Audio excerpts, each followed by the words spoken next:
Some years ago, I told my good friend Aaron about my passion for classic B-dubs, and more specifically, my desire to own a notchback. Over time, he would occasionally forward me a posting for one or other classic B-dubs, and he assured me that one day we would go pick one up together and drive it home. What a supportive friend. But he was living in a fantasy land. This lifelong dream of mine would never happen.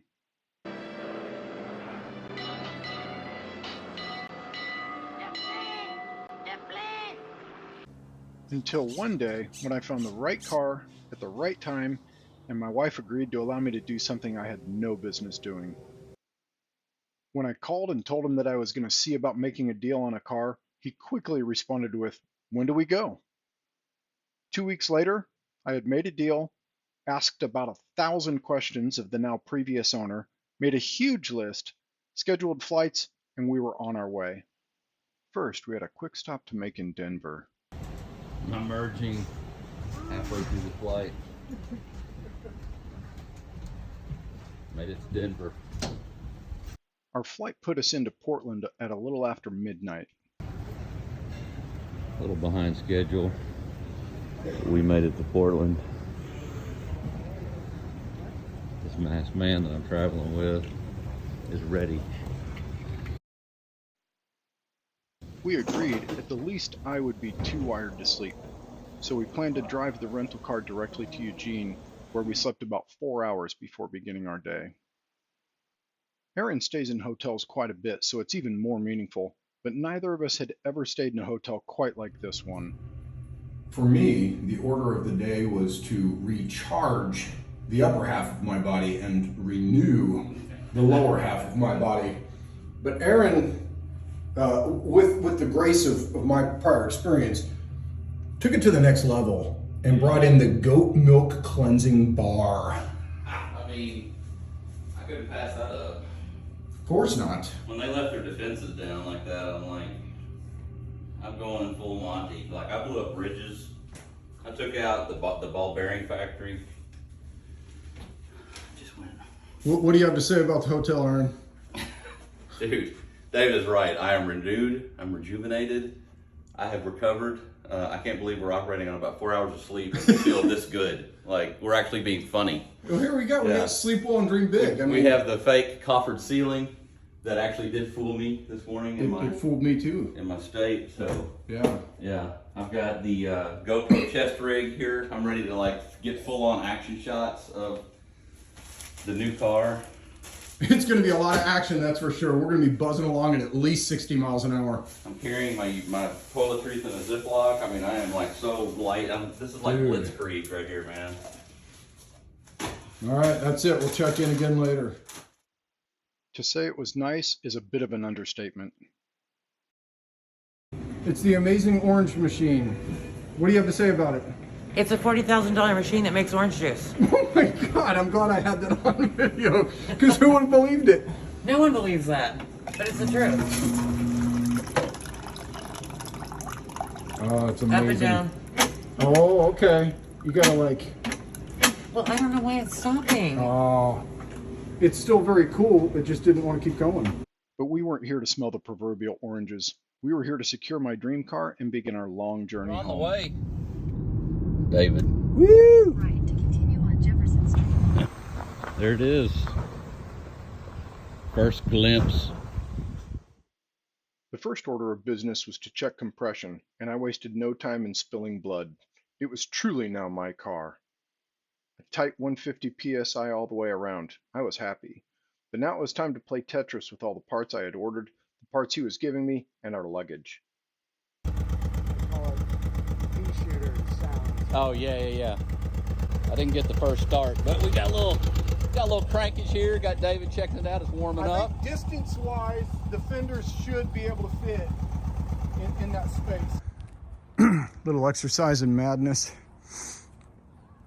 Managed to get the rockers and a fender in and wired up the cigarette lighter. Got a wiring loom I need to figure out where to put, and all this stuff that still needs to find places. And so we're getting there, getting close.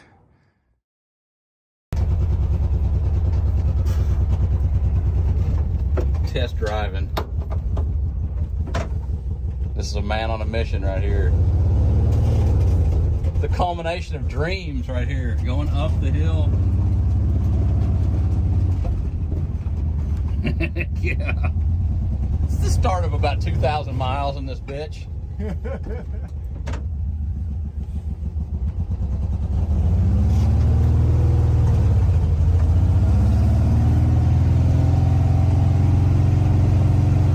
Man, these streets are a little jacked up. Ooh, you're not kidding.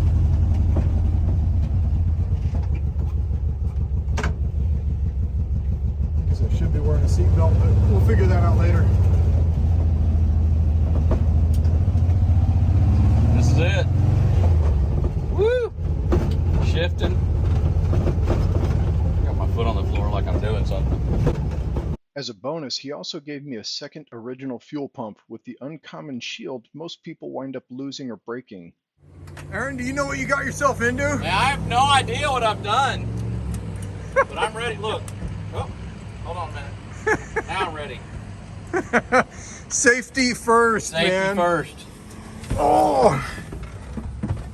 We even got the little night eyes. Yeah, that thing got stuck there. What all does this do? That's vents and shit.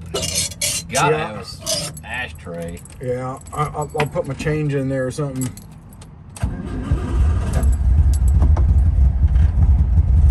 Oh, baby. Ah, ready to roll. Check out that ashtray. Woo! Ready to make some sparks, man. Complete with a used up Starbucks air freshener. As we began to head out of town, we had a couple of more stops to make. There were some items to grab at the parts house, sustenance, and fuel for the trip. We knew that we had to let an attendant pump our fuel for us, but what we didn't know is that if they see you put a spare can on the ground, they will assume that you're going to fill it yourself and also that you don't need any fuel in your tank. Why? Your guess is as good as mine. Man, I need to have you with me all the time. I know, dude. Cleaning it up. Gotta get for better hallway vision right here.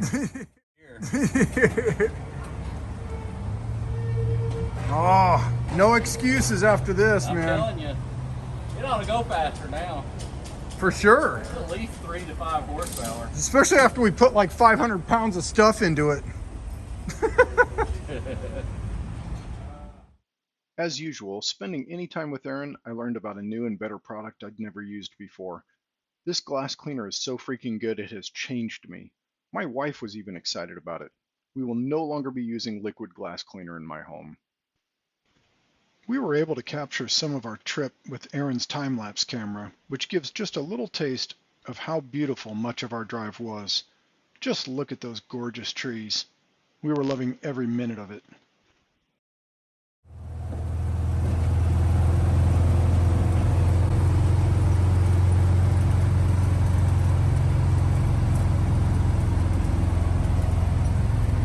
The tunnel. The tunnel of love.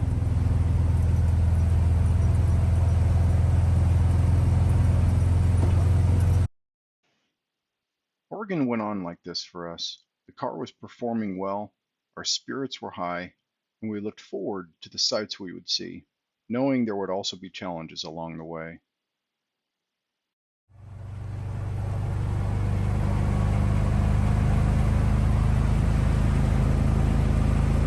Living the best life right here.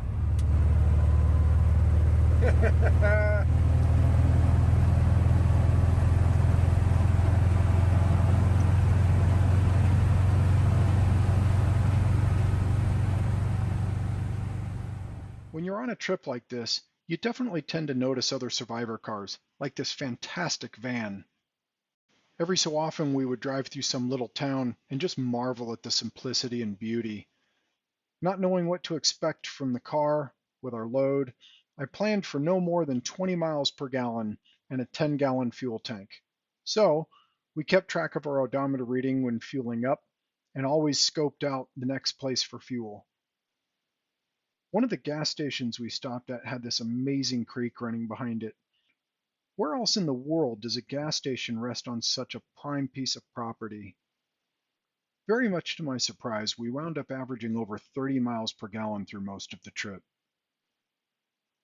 Day turned to dusk, which turned to night, and we kept on driving.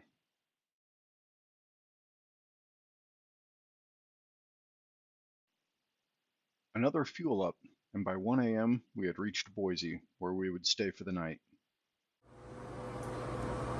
Wound up a little bit disappointed. We only have refreshing shower gel here. Just one option. I guess I'll have to do. By 9 a.m. we were relatively well rested, loading up the car, and about to tackle another perfect day. We may not have fully realized it, but looking back, the space madness may have already been setting in. Just look at us. Just as I had guessed would happen, we barely even processed the fact that the date was September the 11th. After a quick stop for more dinosaur juice, we were back to the grind, and both of us had developed our own level of comfort with the car and how it wanted to be driven.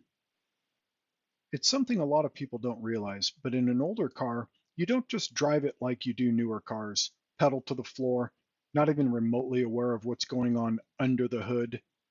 You pay attention to it and let it help you realize what it's comfortable with.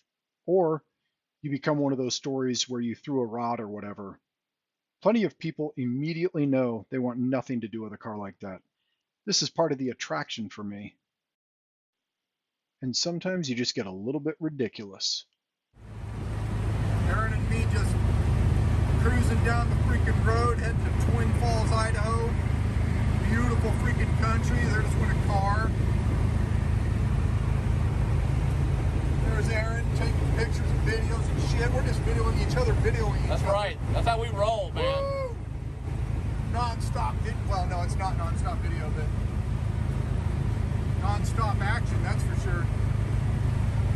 The old 1600 is loving 63 today. Aaron had already been to the Shoshone Falls before, but this was my first time. It would be enough just to see how beautiful it is, but as they say, pictures just don't do it justice. The falls are 212 feet tall and 900 foot wide. It is one of the largest natural waterfalls in the United States, surpassing even the Niagara Falls. As early as 1900, locals called for the creation of a national park. However, Congress never approved the proposal. In 1932, Frederick and Martha Adams donated the land to the city of Twin Falls with the stipulation that the land be maintained as a public park. As Aaron pointed out, Evel Knievel did attempt to jump the Snake River Canyon rim on September 8, 1974 on a steam-powered Sky Cycle almost exactly 47 years before the day of our visit. Despite crashing from a parachute malfunction, he walked away with only a broken nose. The earthen ramp remains today on private land, but can be seen well from a hiking trail.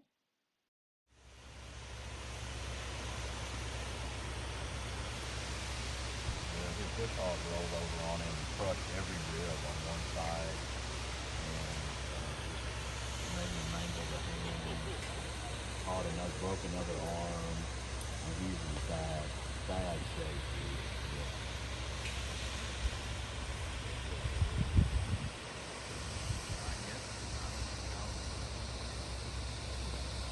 Ton of birds and stuff over there that were like all living in the rocks, whatever. But yeah, right over here, I guess, is where Evel Knievel tried to do his canyon jump.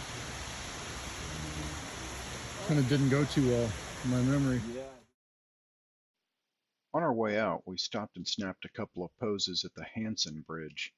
If we'd had more time, we could have taken a half-day tour of the falls and the fish hatchery, maybe hiked a trail or gone to see the earthen ramp that remains. All right, Aaron, tell us what we're doing. We were headed to Salt Lake City from Shoshone Falls, Idaho. We had our first mechanical issue, which was a little weird as far as electronics. We're here on the side of Snake River Canyon, somewhere around along in here where Evel Knievel tried to jump to his death. A rocket cycle. We're living our best life in this rocket right here. We haven't named her yet, but we will. I was giving thought to what's the Gone in 60 Seconds car, the The Mustang. Yeah. Eleanor. Eleanor. Eleanor. I was thinking about Eleanor because it's like it's my white. You know, it's like. That's your unicorn. Yeah, exactly, man. Yeah. We're living the dream here, man. So she's running. She likes 63 miles an hour. Yeah, it's been a great journey. Really excited for David and new family member here. Hell yeah. All right, back to 63 miles an hour, yeah? Let's do it right here. Do it. With that out of the way, it was time to get back to the serious business of putting down miles.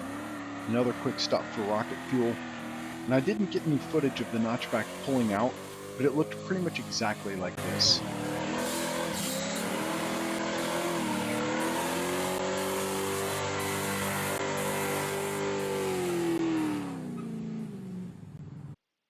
These time-lapse shots really take me back.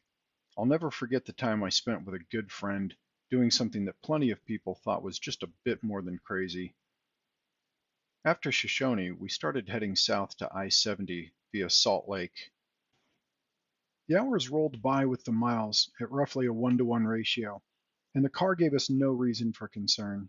Now knowing the problems that were developing in the background, this still surprises me. Aaron is one of the manliest men I know, but he is also seriously family-oriented and places huge value on friendships. I can't tell you that I remember any of what we talked about, but it certainly included discussions about our families, things we've done together or may do in the future. I'm sure we talked about our kids, how they're doing, their ambitions. The car wasn't just a vehicle to a physical destination, nor the trip simply a means to transport the car. It was a unique opportunity to deepen our friendship and really get some uncommon time together with very few distractions. My memory has never been very good, and it gets worse each day, but this is one experience I know I will always remember vividly. But we were about to stop for fuel, and what we wound up learning is that this is what the car liked to do the least, to stop. Ogden would be our first issue requiring any real troubleshooting. It was 5 o'clock, and we had a lot more ground to cover. Fortunately, it didn't take long to recover. With troubleshooting and repair, it only took us an hour to get from Ogden to Salt Lake. Looking back, this was probably where my valves started becoming a problem, but I wouldn't figure that until a little later. Again, the hours flew by effortlessly. And while the scenic background was inhibited by the freeways and big city clutter, we didn't let that bother us. We knew that we would return to the open road with very few other cars and little more than signs, asphalt, and poles to remind us of civilization. These things tend to fade away on a trip like this. Your mind processes it without letting it detract too much from the landscape. When the sun finally relinquished all effect on our environment, we killed the camera, but we were about to experience a pretty intense rainstorm, complete with an amazing show of lightning. This was also where we would have what would wind up being a pretty comical issue, which we were able to recover from with relative ease.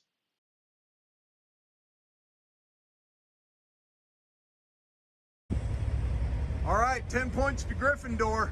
What's that? It was a loose nut, man. Oh, heck yeah, you fixed it? Yeah, Heck yeah, man. yeah. I thought I could kind of see it jumping a little bit. So, tell the viewers. Man, hey, we just added to the story, man. David was having to squint through the windshield. Yeah. Luckily, it was just a loose nut. Windshield wiper didn't want to do its thing all of a sudden out of nowhere, and we just kind of had to white knuckle it a little. We just white knuckled it a little bit when we got here. Luckily, he fixed it because there was no rain axe to be had in about 100 miles. There's 2 weeks from everywhere at this place right here. So. Lovely. But yeah, it's all good in the hood, man. David's gonna let me eat a meal for like the first time in a couple days. So it's good. I'm feeling really good right now. So I'm pumped, man. I'm actually kind of glad we had to stop. So anyways, all right, we're charging forward. We saw some awesome lightning, so that was cool. Some really cool lightning, Yeah. man. Yeah, Holy yeah. crap. Awesome, man. Well, let's eat. All right, let's do it.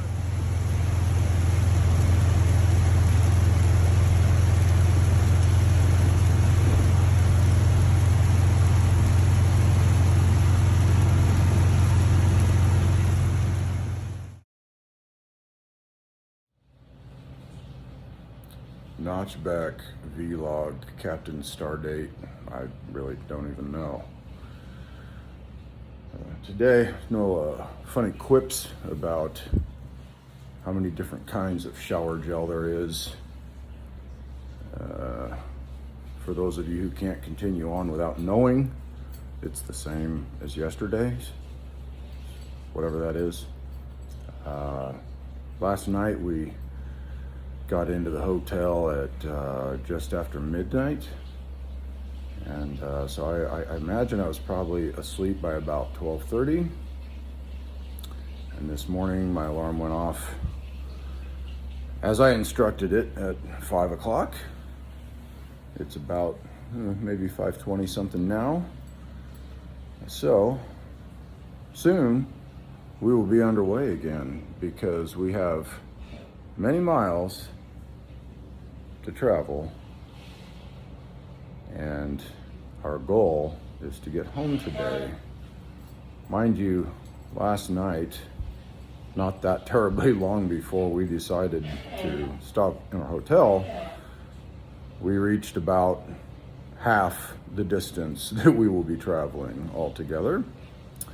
Yesterday we had some challenges that I believe were resolved in vapor lock, and I rerouted the fuel lines to be a little further away from the engine block, and we had a wiper arm come loose, which I tried to make much harder than it had to be because I didn't hear the motor running when it stopped. Of course, I didn't hear it running before that either, but you know, it's beside the point. And well, yeah, I think the fact that we did not adjust the carburetors for a mile-high elevation may have been an issue, and probably will continue to be an issue, but we seem to work through that all right. You know, the car is happy as long as we continue to push it down the road at about 63 miles an hour.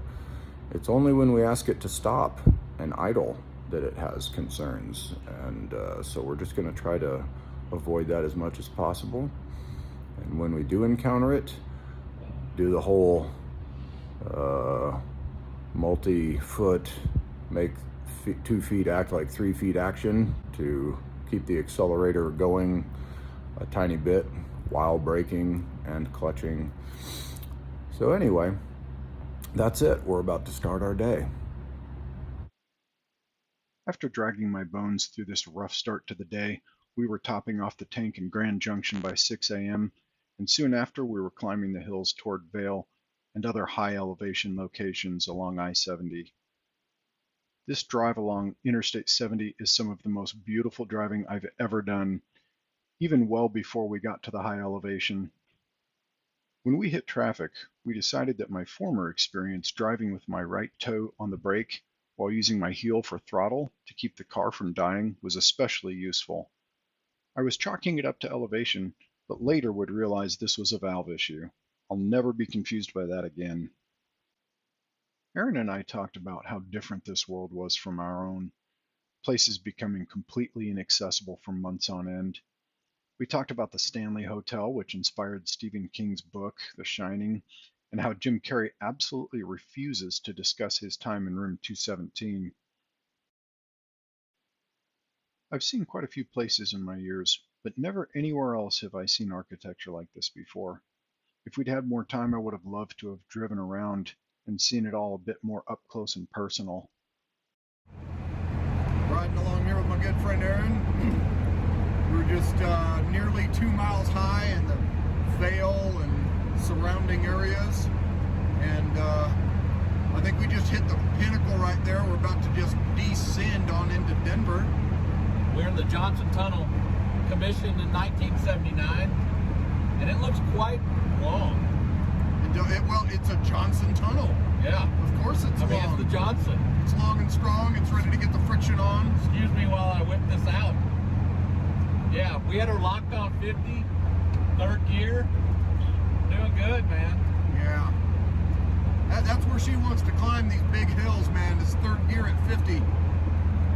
I didn't know that, but now we do. That's right. That's right. We're figuring it out one step at a time. Someday we may bring her back. We don't know. So. It could happen. We were rocking along. That's it. We'll check in again. Following our descent in Colorado, the general nature of the trip took a bit of a turn. We fueled up in Burlington, Colorado, but as we attempted to leave, the car refused to stay running. This really cool guy stopped and offered whatever help, which turned out to be a tow across the road to the Econo Lodge, where I could calm down and we could do some research with a little less pressure. So we had a little issue, but David fixed it. He is feeling good right now. He fixed it, man. He is victorious. I needed every bit of your fucking help, even though I barely tried to allow you to give it to me. This is awesome. Great work, my man. Yes! another good ending of the story. We're gonna fire up in the morning. Staying at the Econo Lodge here. This baby run. This is the best it's run the whole trip right here. He just adjusted the valve. I mean, this thing is firing, dude. And dude, like, as long as we're here, I got a timing light, and I think part of it might be in the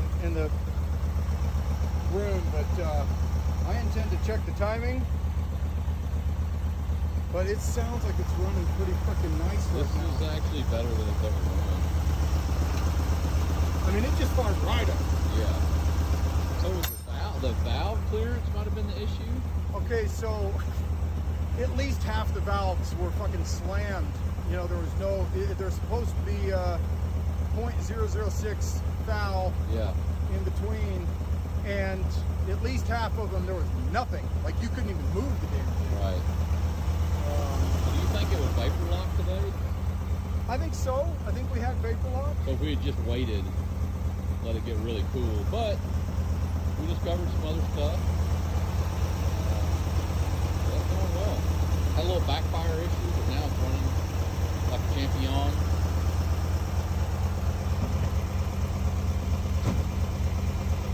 right, signing out for the night.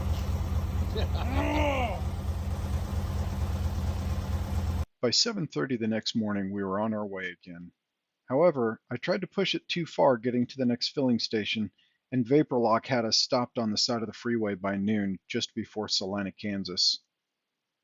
After overcoming the vapor lock, we fueled up, but by this point I was hearing something from the drivetrain that had begun to concern me.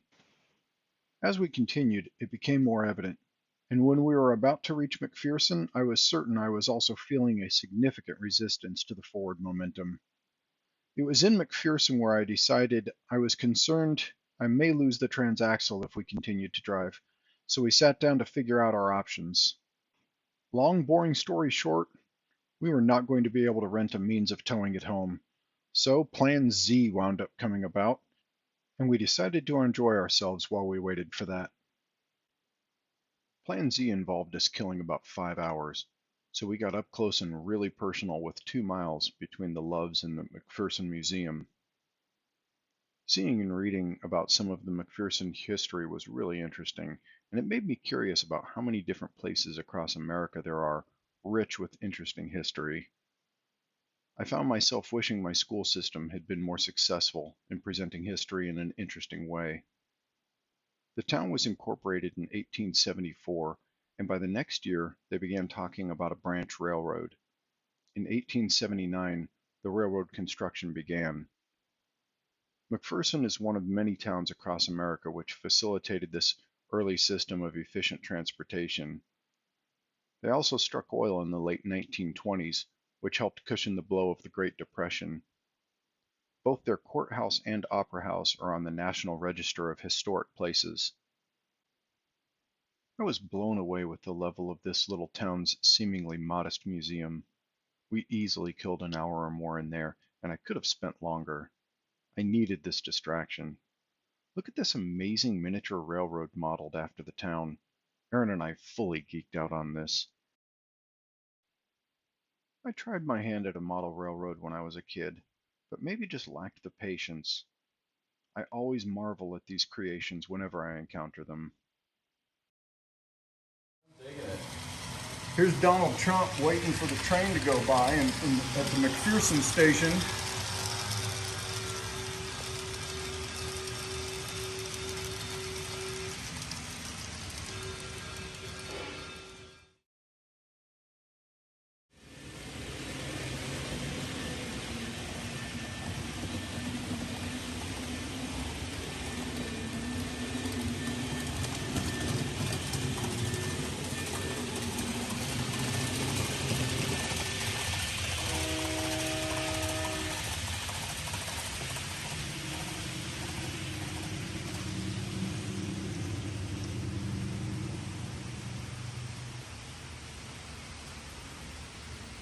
Oh, there's all the hit and miss engines you were talking about.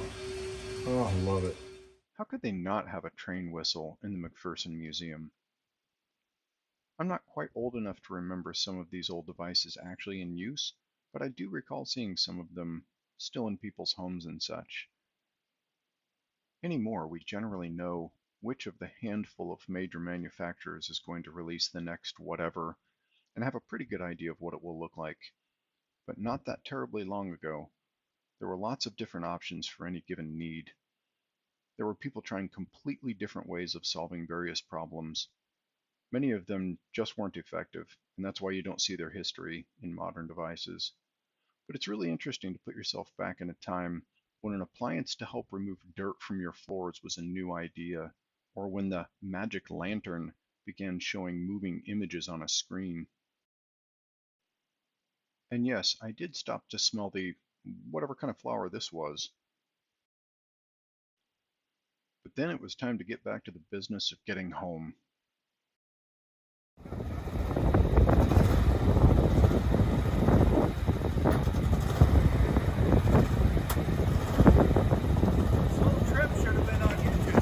Oh, I've been filming everything, yeah. Yeah, I'm gonna put together a video. You got it, you got it. Heck yeah, man. Heck yeah. Great driving, David.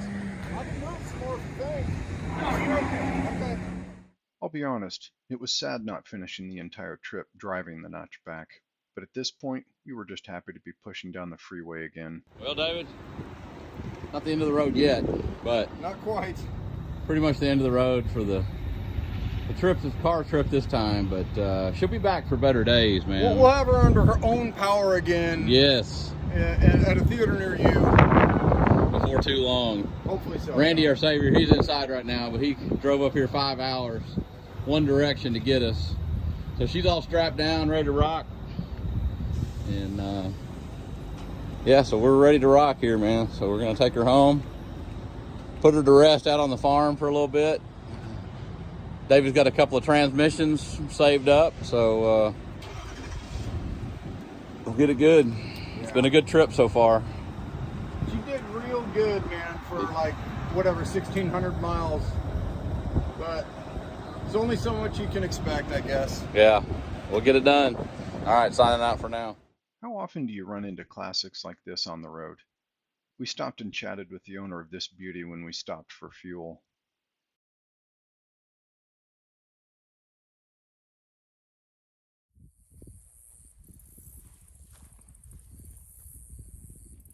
Hey, chicken. Hey, pretty. Hello. All right, so out here taking a look at the broken down vehicle. As it turns out, maybe it's not so broken down. So Randy helps me figure out, well, let's put it up in the air, get it up to speed. Really don't get the noise, but we're able to get a little noise made, you know, when we're just manually rotating the wheels, and it's definitely a little bit of a knock kind of thing that we think is very likely not in the transmission itself, but maybe more either in one or other wheel or possibly axles. And so I think we're kind of feeling more comfortable that, you know, it'll get down the road okay, you know, maybe not, you know, beating it up for 2,000 miles, but you know, that way I can kind of still be able to drive it to a certain degree, but get it home and pull the drum off and start looking in there, see if I'm seeing anything obvious, just kind of go through it. And so that's where we are. I'm going to put it down on the ground, try to get it running a little bit better. Some of my attempts to make carburetor adjustments improvements kind of did backfire on me. So I'm going to see if I can make that a little bit better and get it back to home and maybe get some sleep. And so that's it. Rolling up on the old homestead for the first time ever in my beautiful, come on now.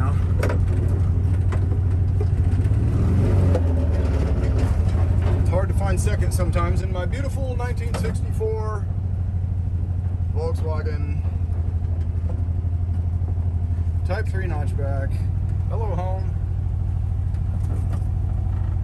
Here we are. Well, I hope you enjoyed my video. If so, please give it a thumbs up and share it with people.